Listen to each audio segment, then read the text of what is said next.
से शांत हो जिनके गुणों के गान में वे वर्धमान महान जिन विचरे हमारे।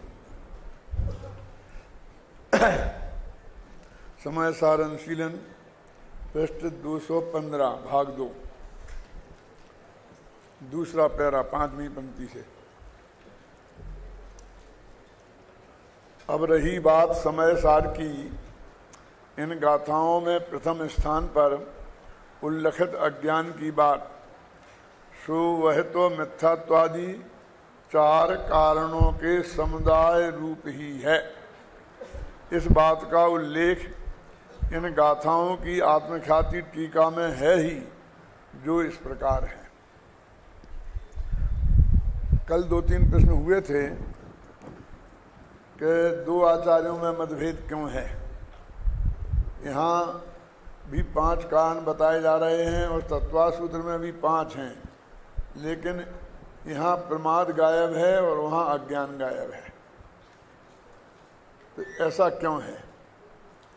और कदाचित 2 आचार्यों में मतभेद हो भी सकता है, लेकिन एक ही आचार्य 109वीं गाथा में 4 कारण बताते हैं और यहाँ 5 बता रहे हैं, अथवा तत्वासूत्र में 5 बताए गए हैं। तो एक ऐसा क्यों है?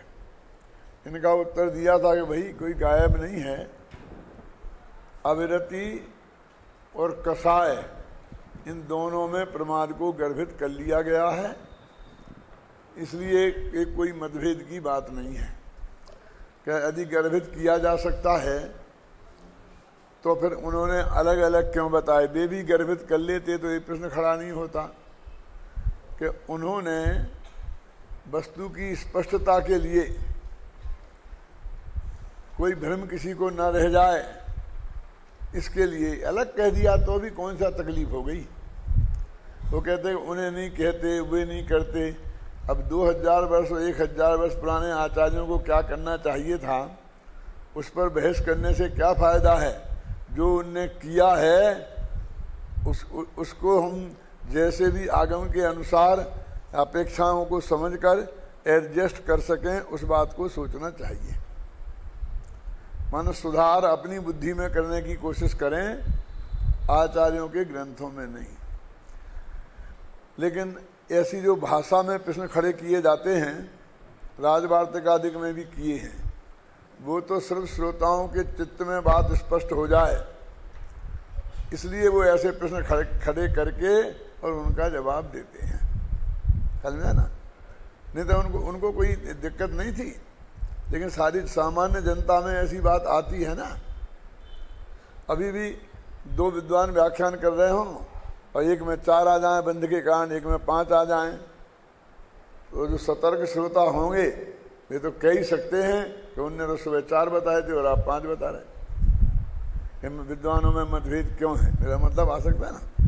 तो इसलिए वो उन्होंने स्पष्ट कर दिया, वो भी कोई बुरी बात नहीं है। उन्हें 4 शामिल कर लिए, वो भी बुरी बात नहीं है। इसलिए उस बात को हमें अपने चित्त में शांत भाव से समझना चाहिए। इतनी बात हो गई थी। अब एक प्रश्न खड़ा रह गया था बाकी कल। कौन सा था वो सुरेश जी? ये अज्ञान का उदय कहाँ से आ गया? झगड़ा तो 4 में और 5 में था कि प्रमाद क्यों रखा हो, क्यों नहीं रखा, लेकिन इसमें एक नया अज्ञान का उदय लगा दिया। तो वास्तव में इसका सीधा समाधान तो ये है कि वास्तव में ये 5 नहीं है, 4 ही हैं। वो चारों का मिला करके एक नाम रख दिया, अज्ञान का उदय। इतना उत्तर पर्याप्त हो गया, बस खत्म। ये चारों क्या मिले हुए का नाम है अज्ञान का उदय। तो वे 4 कौन थे? मिथ्यात्व, अविरति, कसाय और योग। अब इनमें एक भी ज्ञान गुण की पर्याय नहीं थी, और अज्ञान को हम ज्ञान गुण की पर्याय समझते हैं।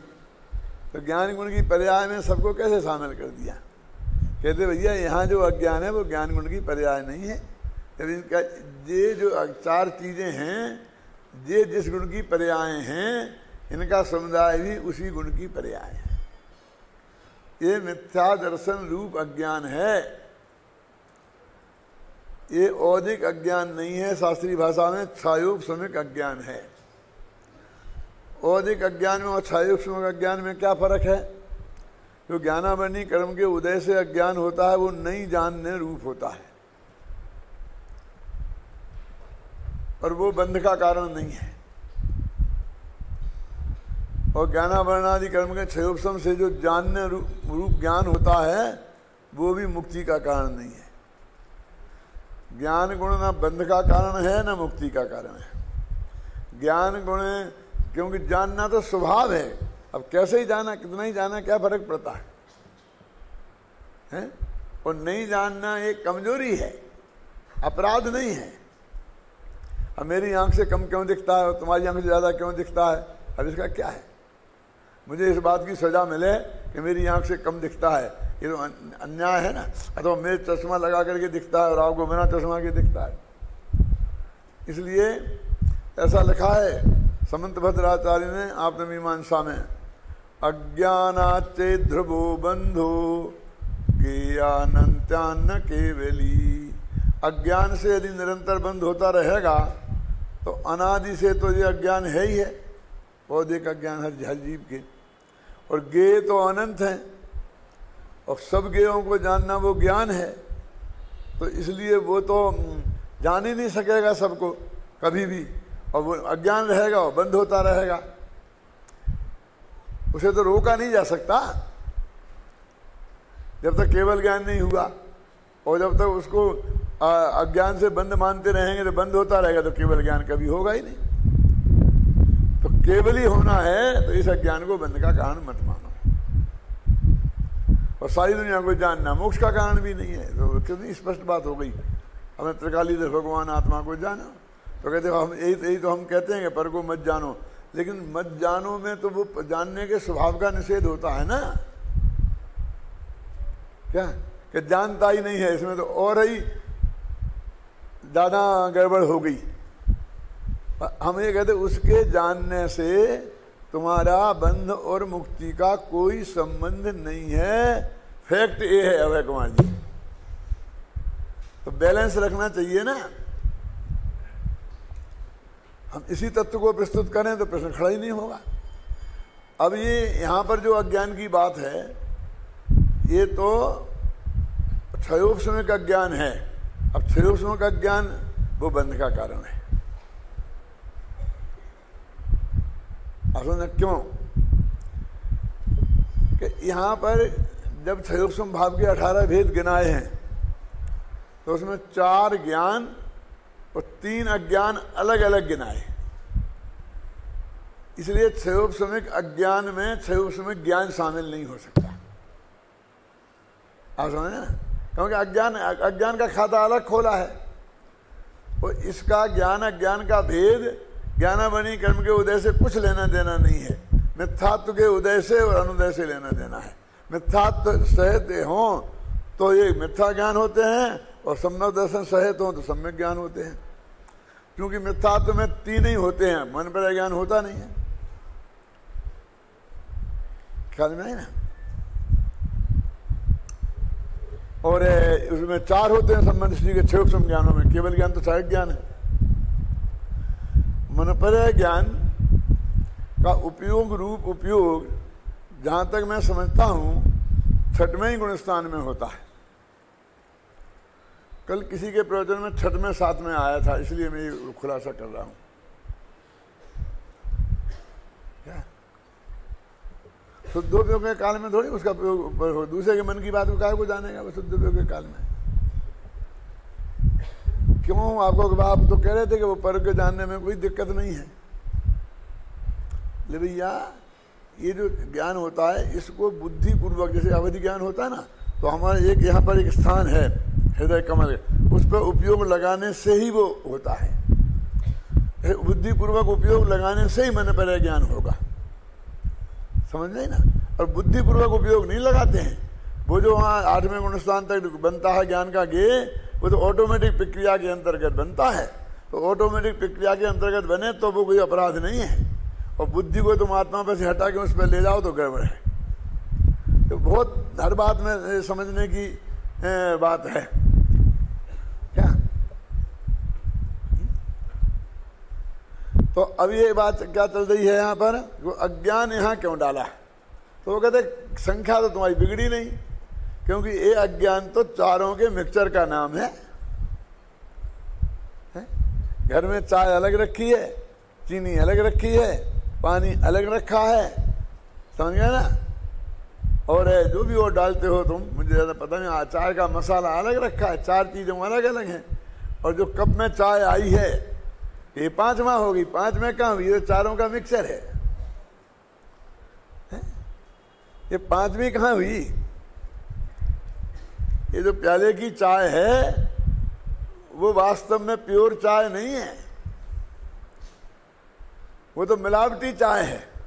और मिलावटी चीज तो अच्छी नहीं होती जगत में, लेकिन ये जगत इतना भोला है कि मैं कह क्यों साहब क्या चलेगा, काफी के चाय, ठंडा के गरम, ठीक है चाय चलेगी।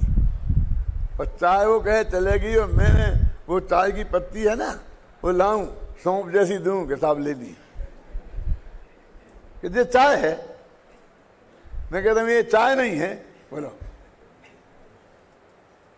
देखो जो चाय नहीं है उसको हम चाय मानने को तैयार हैं, और जो असली चाय है वो प्योर चाय को हम चाय मानने को तैयार नहीं है। अब मैं पूछता हूं जो प्याले की चाय है वो चाय है क्या। सुनो, उसमें पानी है, दूध है, चाय है और चीनी है, 4 चीजें हैं, है ना। और जब उसको हमने पका लिया तो छन्नी से छाना तो नीचे वाले प्याले में दूध भी आ गया, पानी भी आ गया और चीनी भी आ गई, और चाय निकाल के फेंक दी। अब रहा क्या अब जो जिसको निकाल के फेंक दिया उसका तुम नाम लेते हो, और जो तीनों चीजें पूरी ताकत से वहां मौजूद हैं क्यों, और उसको तुम नाम नहीं लेते हो। और आलोक में तो जनतंत्र है ना, तो जनतंत्र में तो बहुमत जिसका हो वो नाम रखना चाहिए ना उसका। तो बहुमत तो हमें पानी का ही दिखता है, इसलिए कुछ लोग उसे गर्म पानी नाम से कहते भी हैं, हैं? किसी के यहाँ दूध का बहुमत होता होगा, लेकिन चाय का बहुमत तो कभी नहीं हो सकता। तो अचाय को चाय कहना ये व्यवहार है। क्यों, चाय के संयोग से। चाय तो अब निकल गई, लेकिन कुछ काल संयोग रहा था, वो एसेंस वैसेंस क्या रहा, समझ गए ना आपने। उसको चाय कहना, उसका नाम व्यवहार है। लेकिन ये जगत इतना व्यवहार के प्रति समर्पित है कि उसे निश्चय चाय को चाय ही समझ में नहीं आती। अब ये इसका नाम अज्ञान है, और अज्ञान नाम की चीज ही नहीं है इसमें। ज्ञान गुण बिल्कुल दूर खड़ा है। क्या काय का मिक्सचर है ये। अब देखिए, अब ये चाय तो अपनी निपट गई, अब दूसरी चाय, एक गुरुकुल कांडली की चाय पी कभी है? उसमें चाय नाम का पदार्थ ही नहीं होता 10-5 चीजें आयुर्वेदिक दवाइयां होती हैं, और उन्हें मिलाकर उन्होंने एक डब्बा बना दिया और उसका नाम रख दिया चाय। और उसे आप गर्म करके काढ़ा बना करके और रखो तो चाय जैसा कलर दिखाई देता है। तो वो चाय गुरुकुल कांडली की चाय, वो चाय के नाम से चलती है, वो चाय नाम की चीज ही नहीं है। ऐसे गुरुकुल कांडली की चाय जैसा अज्ञान है ये, कि जिसमें ज्ञान गुण का पर्याय है ही नहीं, और बाकी चारित्र गुण की और योग गुण की पर्याय है। योग गुण इसलिए ले लेता हूँ कि योग और योग है ना, मुख्यतः चारित्र की बात है बस, समझ गए ना। फिर अज्ञान का उदय, कहते भाई ये तो चारों के मिक्सचर का नाम है, कि गाथा में तो ऐसा क्लियर नहीं है। गाथा तो अपन ने भी पढ़ी थी ना, कि ये अज्ञान का उदय है, ये मिथ्यात्व का उदय है, ये असंयम का उदय है, ये कसाय का उदय है, अलग अलग आया था ना, ये योग का उदय है। होगी चारों परिभाषाएं तो याद होंगी ना, क्यों नहीं होगी तो काम नहीं चलेगा। वो तुमको स्कॉलरशिप मिल गई इसका मतलब ये नहीं कि तुम मैं थोड़ा और बाजार सकड़ा हो गया। बेटा यार ये रखना पड़ेगा सब, है ना। क्या लिखा था अपन ने, क्या पढ़ा था, देखो, निज तत्व का अज्ञान ही बस उदय है अज्ञान का, है ना। और निज तत्व का अश्रद्धान ही बस उदय है मिथ्यात्व का। अविरमण का सद्भाव ही है असंयम का उदय है ना। और योग की यह कलुषता ही कसायों का उदय है। और शुभ अशुभ चेष्टा में तथा निवृत्ति या प्रवृत्ति में जो चित्त का उत्साह है वही उदय है योग का। चेष्टाएं तो होती रहेंगी, शरीर की चेष्टा नहीं होगी, तेरा उपयोग उधर ना हो तो भी होगी, परिवर्तन तो उसमें होगा ही ना। ये परिवर्तन तो हुए बिना कभी रहता ही नहीं है, क्यों? लेकिन उसमें जो तेरे चित्त का उत्साह है उसका नाम योग का उदय है। यदि इसका जुड़ान नहीं हो तो क्या मतलब उस योग का? अकेले मनोवचन काय की चेष्टा तो जड़ पुद्गल की चेष्टा है, उससे आत्मा के कर्मों का आना, ज्ञाना वर्णादि के प्रवण होने का क्या संबंध है? जो तेरे चित्त में उसके प्रति उत्साह आता है वह योगों का उदय है। ऐसा लिखा ना। अब गाथा में कहीं एक गंध नहीं दिखती है, कौन सी? कि ये चार भेद अज्ञान के हैं अथवा इन चारों के समुदाय का नाम अज्ञान है। ये क्यों कह रहा हूं मैं आपको? और अमृतचंद्राचार्य ने लिखा है। इसके दो अर्थ हो सकते हैं। एक ये अमृतचंद्राचार्य को ये अधिकार नहीं है, उनको तो वही अर्थ करना चाहिए जो उन्होंने किया है। उनने ये अनधिकार चेष्टा की है।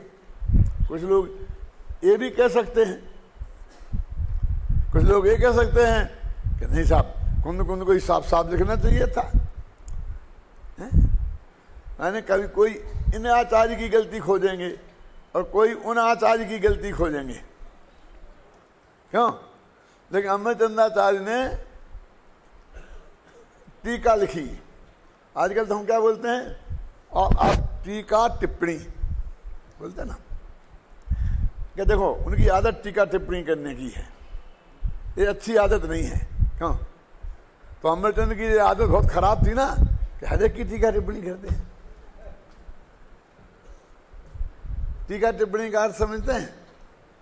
टीका क्या है और टिप्पणी क्या है जानते हैं? इन दोनों में अंतर जानते हैं? शायद ही बहुत कम लोग जानते होंगे।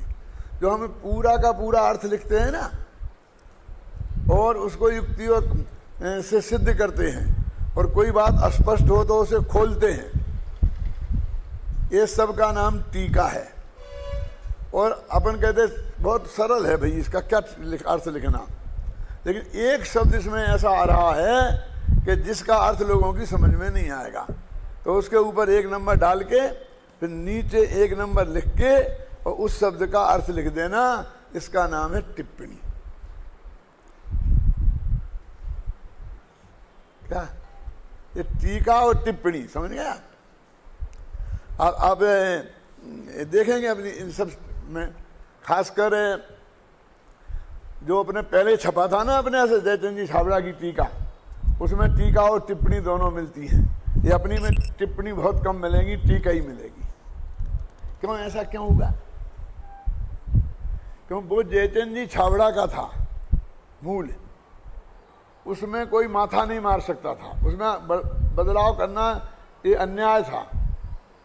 लेकिन वो संपादक को लगा कि एक कोई बात यहाँ स्पष्ट रह गई, तो उसने अपनी बात नीचे एक लगा के टिप्पणी में लिख दी। क्या है ये?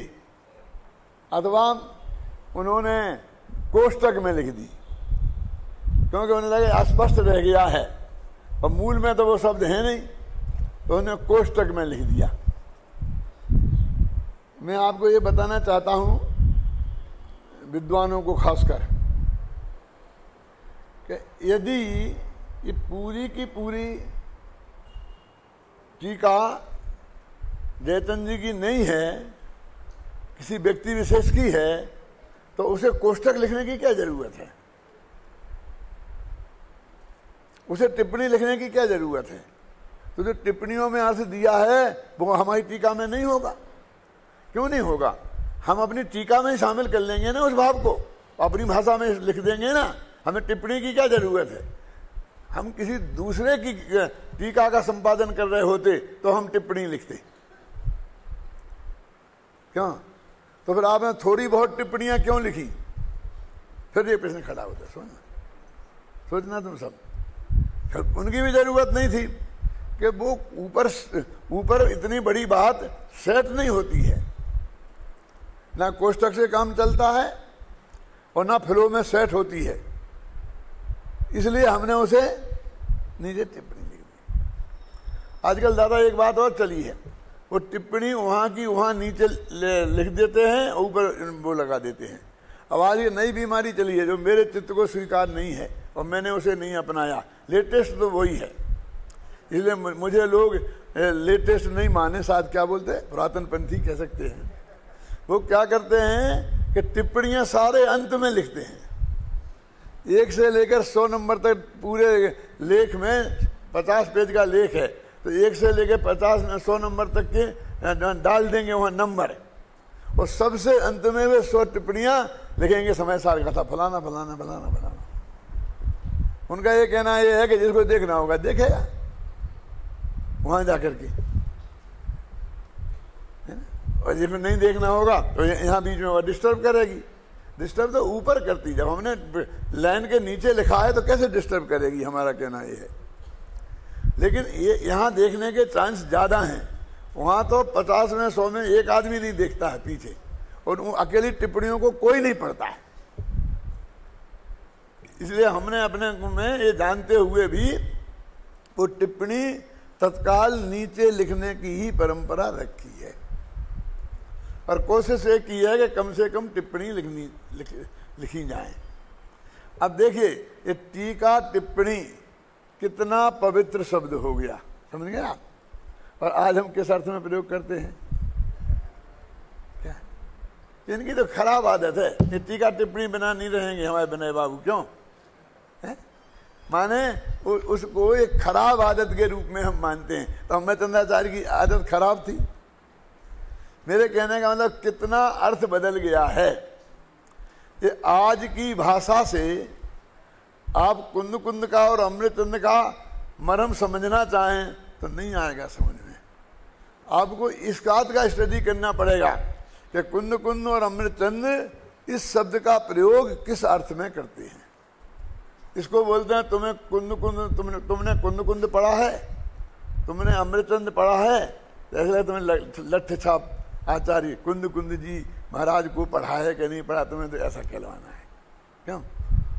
माने तुम कुंद कुंद ने 2000 वर्ष पहले जो शब्दों का अर्थ किया तो उसका अर्थ जो आज की भाषा में बदल गया है, तो तुम आज की भाषा वाला अर्थ करते हो कि उस समय उन्होंने क्या अर्थ किया था, वो अर्थ को तुम जान लो गहराई से स्टडी करके। उसको बोलते हैं कुंद कुंद को पढ़ना। ऊपर जाते हैं ना तो कोर्स में समय सार और प्रयोजन सार नहीं रखे जाते हैं, कोर्स में कुंद कुंद और अमृतचंद रखे जाते हैं। माने कुंद कुंद की जितनी ग्रंथ हैं उन तुम सबकी स्टडी करो। क्या उससे क्या फायदा होता है? क्योंकि हमको एक ग्रंथ में तो लिखा है कि ये कुंद कुंद का है और दूसरे में नहीं लिखा है, तो हम ये निर्णय कर सकते हैं कि ये कुंद कुंद का है कि नहीं है, ये गाथा कुंद कुंद की है कि नहीं है। अभय कुमार जी क्या जैसे आचार्य की टीका में जो गाथाएं मिलती हैं, मैं क्या कह रहा हूँ, वे कुंद कुंद की हैं कि नहीं, इसका निर्णय हम कैसे करें? हम कुंद कुंद की भाषा से परिचित हों तो 1 मिनट में निकाल के बता देंगे कि कुंद कुंद की इस तरह की भाषा है। ऐसा तो कुंद कुंद कभी लिख ही नहीं सकते हैं। समय सार में या प्रवचन सार में बहुत सी गाथाएं ऐसी हैं कि श्वेतांबर के खंडन में ही लिखी गई हैं, और वे थोक के भाव में एकदम एक साथ लगातार, और जो अमरचंद की टीका में नहीं मिलती हो जयसेन की टीका में मिलती है। क्या तो मालूम क्या निष्कर्ष निकाला आपके बहुत बड़े आचार्य ने? मैं भी आचार्य हूं ना, मैं नहीं कह रहा हूं, जिसने निकाला वो कहते हैं। मैं भी आचार्य हूं ना, कि कुंद अमृतचंद्र को श्वेतांबर मत का खंडन करना इष्ट नहीं था, इसलिए उन्होंने वे सब गाथाएं निकाल दी। क्या अब समझे ना क्या निष्कर्ष निकाला?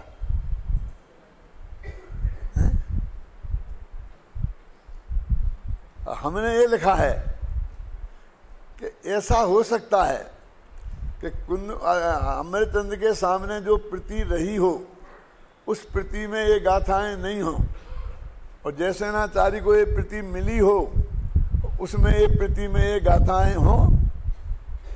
ऐसा हो सकता है? क्यों, कौन सी बड़ी बात है? एक बात और बता दूं आपको, यद्यपि ये सामान्य श्रोता के ज्यादा मतलब की नहीं है, हमारे विद्वानों के मतलब की है। हमारे पहले आचार्य क्या करते थे टीकाकार, कि कोई गाथा एकदम सरल आ गई और जिसका अर्थ उन्हें लिखने की जरूरत नहीं है तो वो लिख देते थे सुगमम एतत्, पर इतना। तो गाथा लिखी और उसका अर्थ क्या लिखा?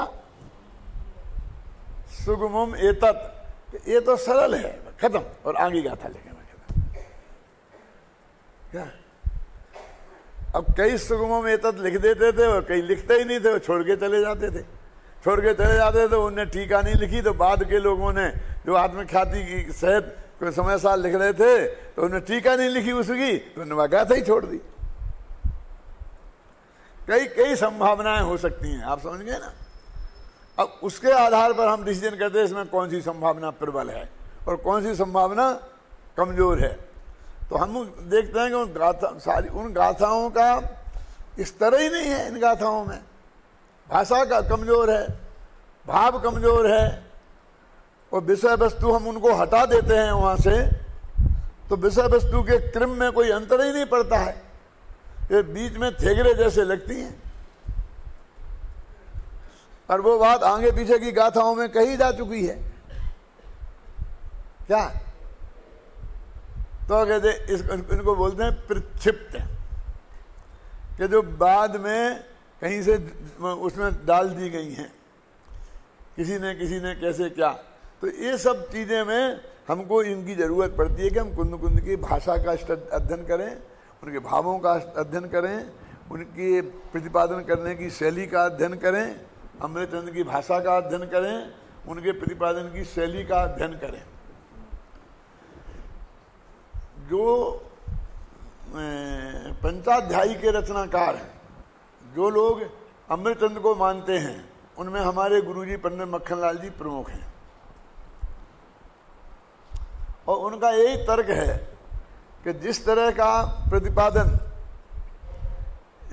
अमृतचंद्र ने अपने ग्रंथों में किया है, उनकी स्टाइल है, खासकर तत्वार्थ बोध है, वो छंदों में लिखा ना, तो उन वैसा ये भाषा ये मिलती है।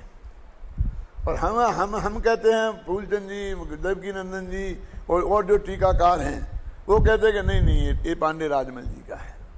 क्यों?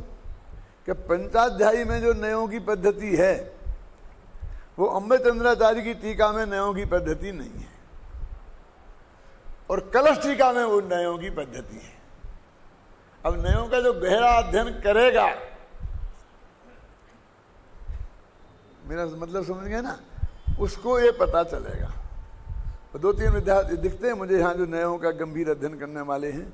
समझ लो ये बातें मैं सिर्फ उनके लिए ही कह रहा हूँ, बाकी की समझ में आ जाए तो बहुत बढ़िया है कि कैसे कहाँ का उदाहरण पकड़ सकते हैं। अभय जी ने चर्चा की थी थोड़ी नए चक्र की क्लास में, ये सर पहले दिन की थी, कब की थी, तो वो कहाँ से पकड़ सकते हैं। तो बुद्धिपूर्वक और अबुद्धिपूर्वक का अर्थ और जगह अलग मिलता है और कलश टीका में अलग मिलता है। क्या सुनो, बहुत मार्मिक बात है। क्या मिलता है और जगह तो अपन बुद्धिपूर्वक करें, तो बुद्धिपूर्वक हम बुद्धिपूर्वक नहीं किया, धक्का लग गया तुम्हें, हम कहते हैं बुद्धिपूर्वक भैया लग गया। हमने तुम्हें धक्का दिया नहीं है, लेकिन हमारा धक्का तुमको लग गया है। हमने बुद्धिपूर्वक तुम्हारी निंदा नहीं की, लेकिन हमने जो बात कही वो शायद निकल गई है, अबुद्धिपूर्वक निकल गई है, हम आपकी माफी मांगते हैं। तो हमने जब लोग कहते हैं ना तू बोल कि तूने सचमुच सोच समझ के कही है कि ऐसे ही हो गया, कि मैंने सोच समझ के कही है, तो फिर झगड़ा है, फिर निपट लेंगे। और नहीं नहीं साहब तो गलती हो गई तो बात खत्म, समझिए। ये बुद्धिपूर्वक अबुद्धिपूर्वक का अर्थ हम लोग भी सब समझते हैं, और शास्त्रों में भी बहुत है ऐसा प्रयोग।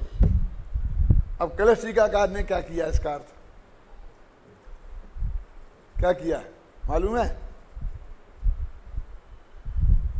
वो कहते हैं जो राग हमारे ज्ञान का गेय बन जाए वो बुद्धिपूर्वक, और जो राग होवे तो आत्मा में लेकिन हमारे ही ज्ञान का गेय नहीं बने उसका नाम अबुद्धिपूर्वक। ऐसा अर्थ किया।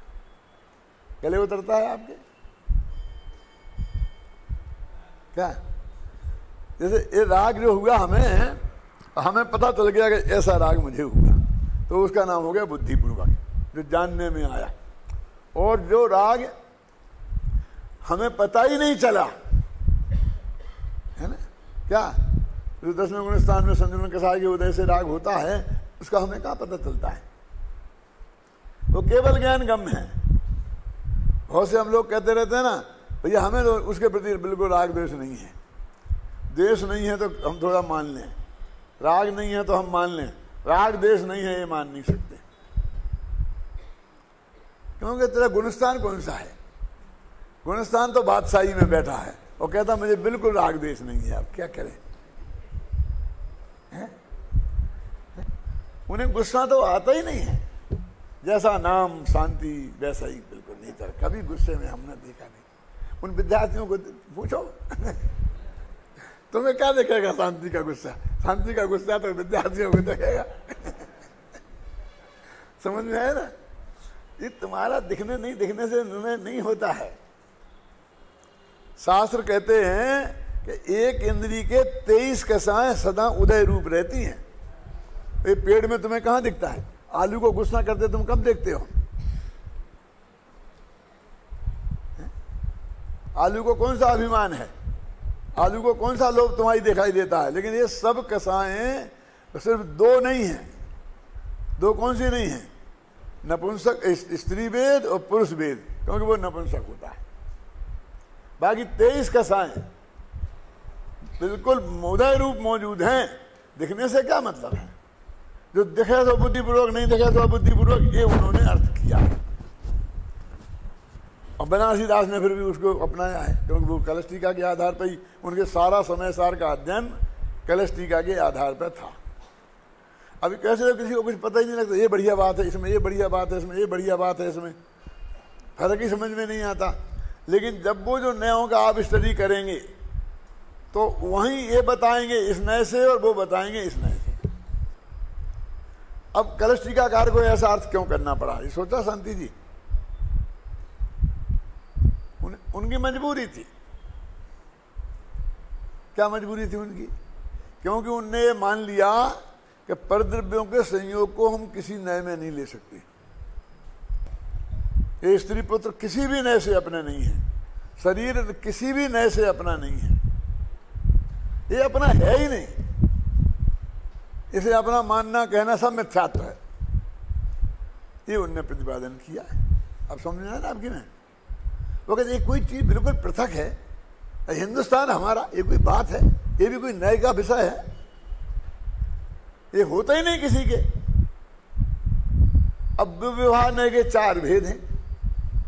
तो अपने इस अपनी जो नए चक्र की शैली है उसमें तो स्त्री पुत्र मकान जायदाद उपचय तो सद्भुत विवाह नए से हो गए, क्यों?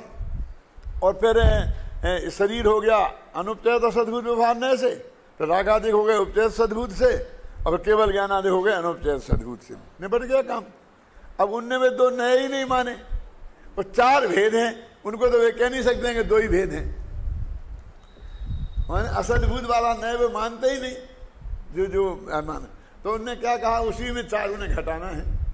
तो उनने कह दिया कि बुद्धिपूर्वक वाला राग वो उपचरित असद्भुत, और जो अबुद्धिपूर्वक राग वो अनुपचयित असद्भुत, उसे दोनों को असद्भुत में डाल दिया और फिर वो ज्ञान वगैरह गुण वगैरह भेद करके उन्होंने इससे अपनी खाना पूर्ति की। समझ नहीं ना आपकी में? ये सब टीका है। अब टिप्पणी सुनो कि यदि ये स्त्री पुत्रादि अपन को मानने वाला और इस देह को अपना कहने वाला नए नहीं होगा तो फिर ये व्यवहार कैसे चलेगा कि ये मेरी स्त्री है और ये मेरी स्त्री नहीं है? फिर अनुवृत्त कैसे बनेंगे जब कोई स्त्री अपनी है ही नहीं किसी भी नए से, सब परस्त्री ही है? तो अनुवृत्त का व्यवहार कैसे होगा? परिग्रह परिमाणवृत्त का व्यवहार कैसे होगा? बहुत से व्यवहार खड़े हो गए, हम कैसे चलेंगे बोलो? तो उन्होंने मालूम क्या जवाब दिया है कि हम नया भास से काम चला लेंगे। अरे जब तुमने उनसे ही काम तुम्हें चलाना पड़ा, उनके बिना तुम्हारा काम नहीं चला, तो उनको नयों की श्रेणी में स्वीकार करने में क्या तकलीफ है? स्वीकार तो तुमने किया ही ना, उनके बिना तो तुम्हारा काम चले ही नहीं ना। समझ में आए ना? ये टिप्पणी है। वे झूठा है, इसका नाम कोई टिप्पणी विप्पणी नहीं है। हमारा तर्क हम बता रहे गए कैसे हो सकता है। अब देखो मैं आपको स्पष्ट करके समझाता हूं जरा और खोलता हूं सबके लिए।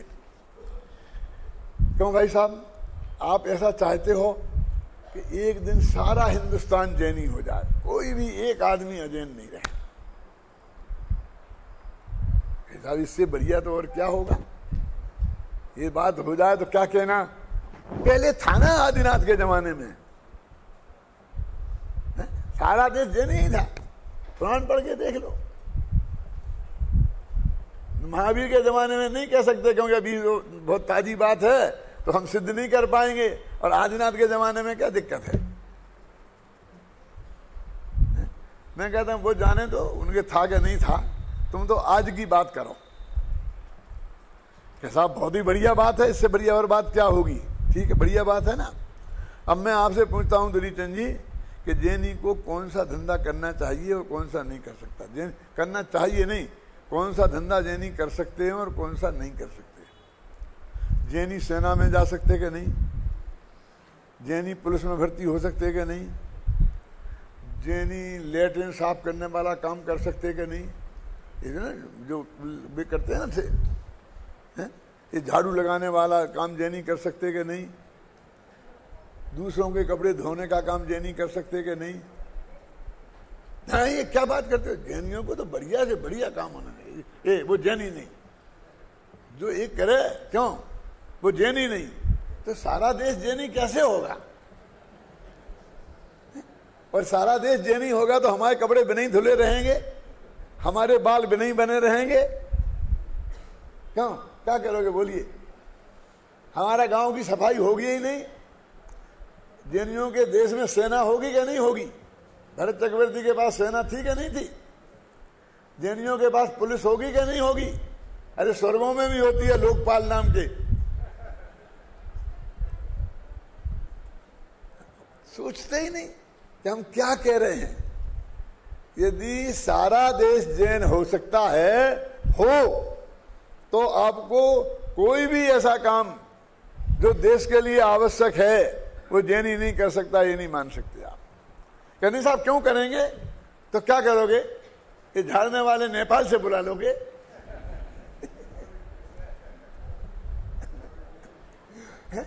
तो वे नेपाल वाले यहाँ आके रहेंगे और 10 साल रहेंगे तो यहाँ के नागरिक बन सकते क्या नहीं?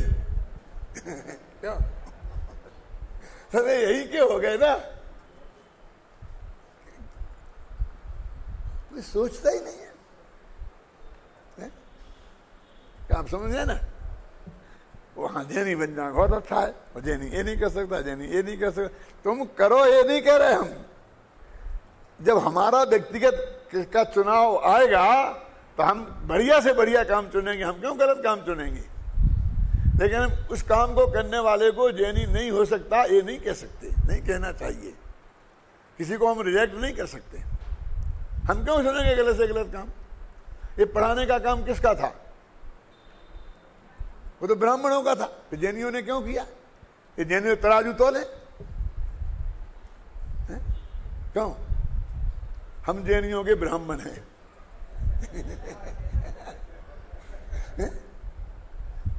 जो ब्रह्म की चर्चा करें वो ब्राह्मण क्यों?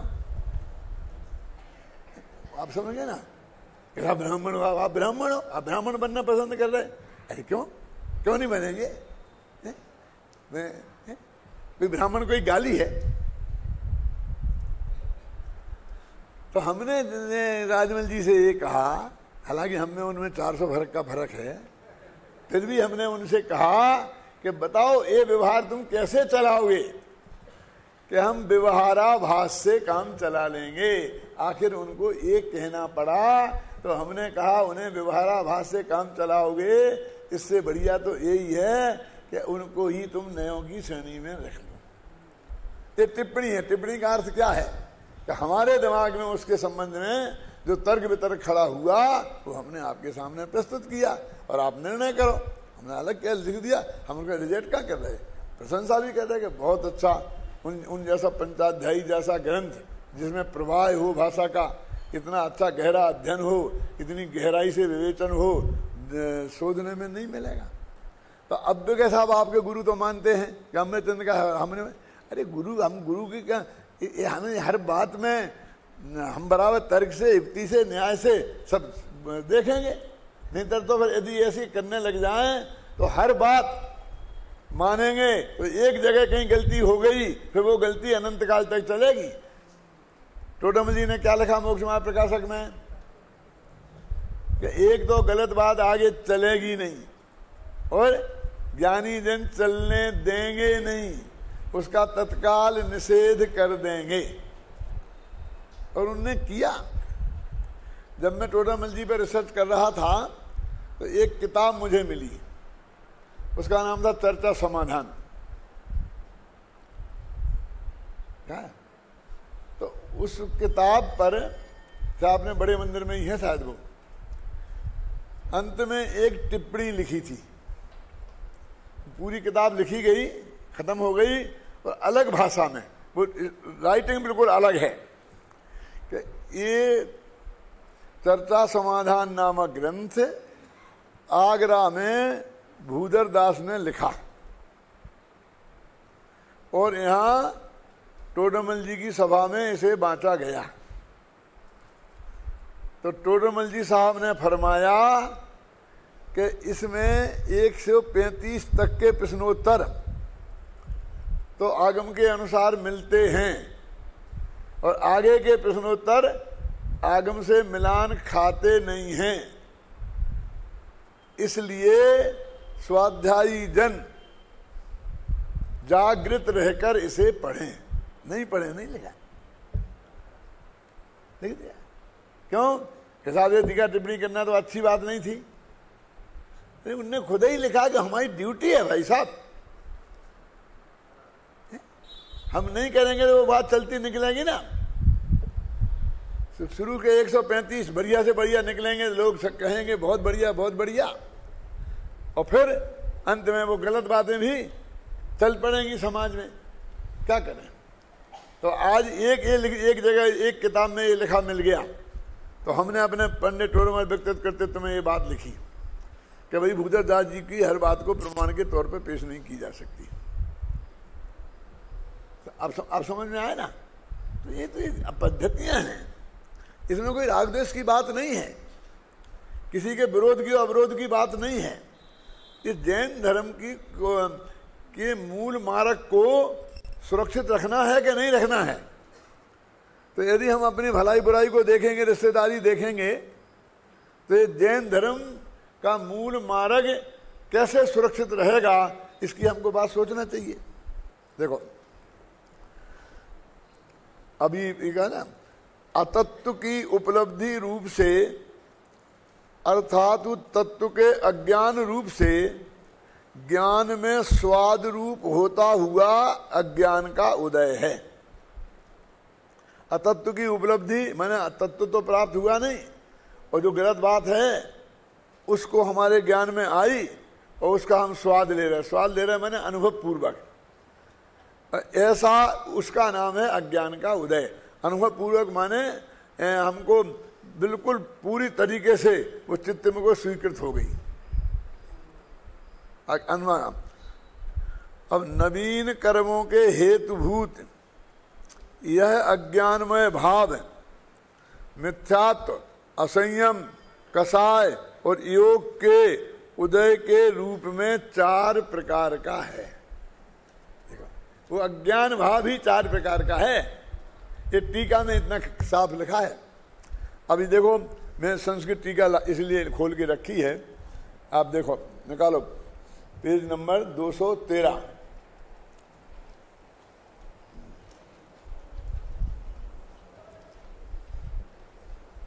मैं पढ़ता हूं।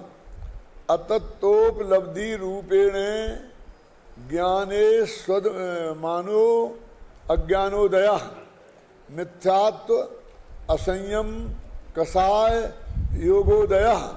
इन उदय है ना, तो मिथ्यात्व का उदय, कसाय का उदय, योग का उदय, ऐसा लेना, हर एक में उदय लगाना। कर्म हेतुवः, कई कर्म के हेतु हैं। तन्मयत्वात्, तन्मय होने से चत्वारो भावा, ये 4 भाव अज्ञानमय है। तन्मय माने अज्ञान से तन्मय हैं, इसलिए 4 भाव हैं। इसके भेद हैं ये 4। क्या? अज्ञान के भेद हैं 4। माने मिथ्यात्व अज्ञान का भेद है कह रहे, अवरति अज्ञान का भेद है, कसाय अज्ञान का भेद है और योग अज्ञान का भेद है। ये 4 अज्ञान के भेद हैं और इन 4 का उदय, उसका नाम अज्ञान का उदय है। अब ये बहुत जगह प्रयोग आएगा। अब हमारा ध्यान इस पर नहीं जाता है अभय कुमार जी, तो हम जब भी अज्ञान के उदय की बात आती है तो ये अर्थ निकालते ही नहीं है। अब गुरुदेव का क्या नेचर था कि साहब ये तो अज्ञान का उदय का लिखा है, हाँ वो मिथ्यात्व के अर्थ में, मिथ्यात्व के अर्थ में, बस उसमें से ज़्यादा कहने की जरूरत क्या है। वो मिथ्यात्व के अर्थ में है, अवरति के अर्थ में है, क्यों वो कसाय के अर्थ में है। अब अज्ञान का उदय लिखा और कसाय का अर्थ लिखा, और वहाँ लिखा कसाय से योगा पयडि विदेदा स्थिति अनुभागो कसाय दो हंती। योग से प्रकृति और प्रदेश बंद होते हैं और कसाय से स्थिति और अनुभाग बंद होते हैं। यहाँ लिखा ना क्लियर, और उसमें लिखा है सूत्र तत्वाशुन कसायोदा तीव्र परिणाम, ऐसा कुछ आया ना एक जगह। अब मैं कहता हूं कि उसका सही अर्थ क्या है, सुनो। मेरे पास वीर सागर का बहुत प्रेशर है कि दादा आज तत्वाशुद्ध की टीका लिखो, और मेरा दिमाग में बन भी रहा है कि अभी ये नियम सार खत्म हो जाए तो मैं तत्वासूत्र पे लिखूं कुछ, क्योंकि कई सूत्र ऐसे हैं कि जिनके बारे में बहुत गड़बड़ है। एक इंद्रिया निंद्रिय निमित्तम, अर्पता नर्पित सिद्धे, ऐसे बहुत महत्वपूर्ण कई सूत्र हैं जिनका अर्थ बहुत गलत किया जाता है। पहले अध्याय का वो जो उपांत सूत्र है ना, 31वां कौन सा है वो, ये जो है ना नयों के पहले का है। हाँ ऐसे कई हैं जो मेरे दिमाग में हैं कि जिनका अर्थ सही रूप में नहीं जाना। ये उपकार वाले हैं सब, परस्परो गुरो जीवानाम, इन सूत्रों पे लिखा जाना बहुत जरूरी है ना। इसलिए मेरा दिमाग अब उधर को थोड़ा सा बन रहा है क्या। और उनके क्योंकि सारी समाज में बहुत गहराई से पढ़े जाते हैं और तर्क युक्तियों से ये प्रकरण अच्छी तरह से आ जाएंगे। यदि अकेले लिख दूं तो फिर वो झगड़ा का कारण बन जाएगा क्या। और जब वो टीका में बीच में आएगा वो प्रकरण सहज भाव से, और उन्हीं वक्त तर्क युक्ति से लिखूंगा तो वो नेचुरल होगा, समझ में ना ऐसा। तो अभी क्या लिखा देखो, ये 4-5 प्रकार के उदय हैं, तो इनने 2 पंक्तियों में ही शुरू में ही ये स्पष्ट कर दिया। अब ये देखो कितना ये है, कुंद कुंद में गंध नहीं दिखती है वहाँ, और अमृतचंद की ये समझ में आ गया कि ये अलग से 5वां कहाँ लगा दिया अज्ञान का उदय है। और ज्ञानावरणी कर्म के उदय वाला उदय तो यहाँ हो ही नहीं सकता है ख्याल में ना। तो मिथ्यात्व का उदय और असंयम का उदय, असंयम का उदय भी लेना, क्योंकि मिथ्या दर्शन चला गया और फिर भी तो बंद के हो रहा है, इसलिए वो असंयम का उदय, वो भी अज्ञान का उदय। अब असंयमी वाले 5 में चौथे गुणस्थान वाले के यहाँ अज्ञान कहाँ है। हाँ अभय कुमार जी, अज्ञान का उदय यदि योग का उदय है तो ये अज्ञान 13वें गुणस्थान में भी है। आया कुछ समझ में? जिनकी समझ में आया वो हाथ उठाओ, मालूम पड़े कितने लोगों की समझ में आया। क्यों कि जब योग को भी अज्ञान का उदय का भेद कहा है तो 13वें गुणस्थान में सहयोग केवल ही है ना। अब केवल ज्ञान हो गया और अज्ञान का उदय और उससे बंद हो रहा।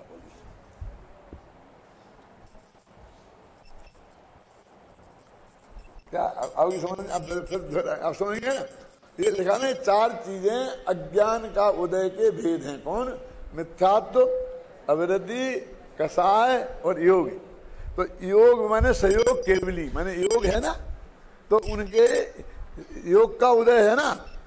तो योग का उदय है तो ये अज्ञान का उदय हो गया।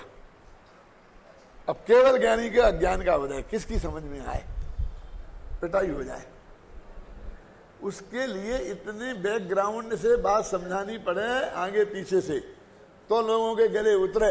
वैसे ही तुम कह के देखो मैंने गजब का अर्थ निकाला है और ऐसा कह के चले गए तो बहुत लेने के देने पड़ सकते हैं।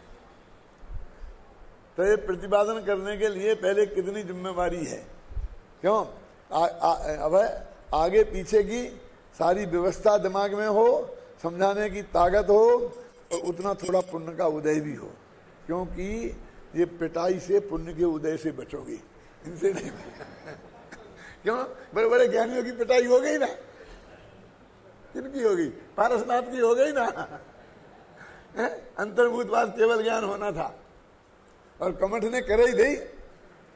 आगे होंगे बाद में बचाने वाले, तो बचाया होगा तब तक तो कितने पत्थर बरस गए थे।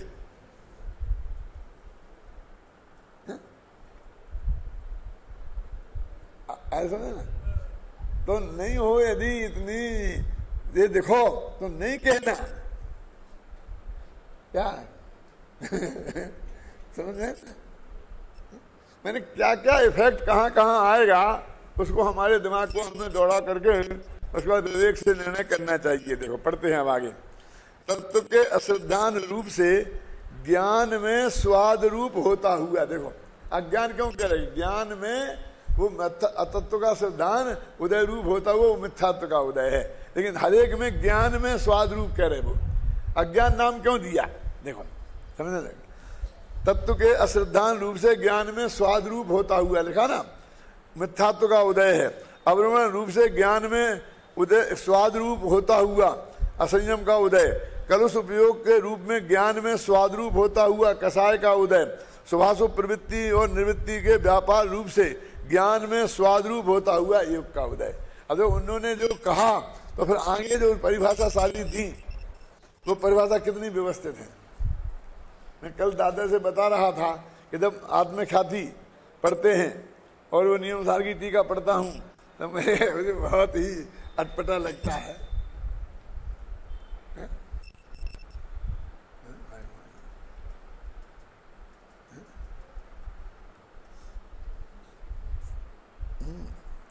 इन पौद्गलिक मिथ्यात्वादि के उदय के हेतुभूत होने पर जो पुद्गल द्रव्य ज्ञानाभरणादि भाव से 8 प्रकार स्वयं परिणमता है, वह कर्मणा वर्गणागत पुद्गल द्रव्य जब जीव में निबद्ध होता है तब स्वयं अज्ञान से स्वपर के एकत्व के अध्यास के कारण ये वो मिथ्यात्व वाला ज्ञान लिया। वो जो लिया ना वो जो 13वें गुणस्थान वाला नहीं लेना। देखो 13वें गुणस्थान के पहले तक का ज्ञान था और एक अज्ञान, तो ये और निकला 13वें गुणस्थान वाला। ये सब नहीं लेना, ये मिथ्यात्व वाला लेना। लिखा अध्यास के कारण तत्व अश्रद्धान आदि अपने अज्ञानमय परिणामों का हेतु होता है। गाथा और टीका के इसी भावार्थ को पंडित जयचंद जी छाबड़ा इस प्रकार व्यक्त करते हैं। ये जयचंद जी छाबड़ा को क्यों लिखा?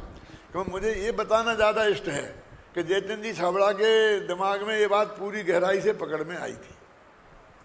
इससे महिमा आती ना उनकी, हमें भी।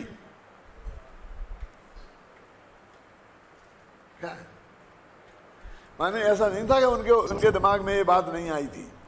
तो गुरुदेव सिंह के कोटेशन उन्होंने भी पूरी तरह पकड़ा था, और हम अपने को गुरुदेव का स्वाध्यायी सब मानते हैं और हमारी पकड़ में नहीं आ रहा है और कई दफ़े हम पड़ गए हैं, तो हमको एक दफ़े गंभीरता से अपनी बुद्धि पे सोचना चाहिए और अध्ययन को और गहरा करना चाहिए ना। क्या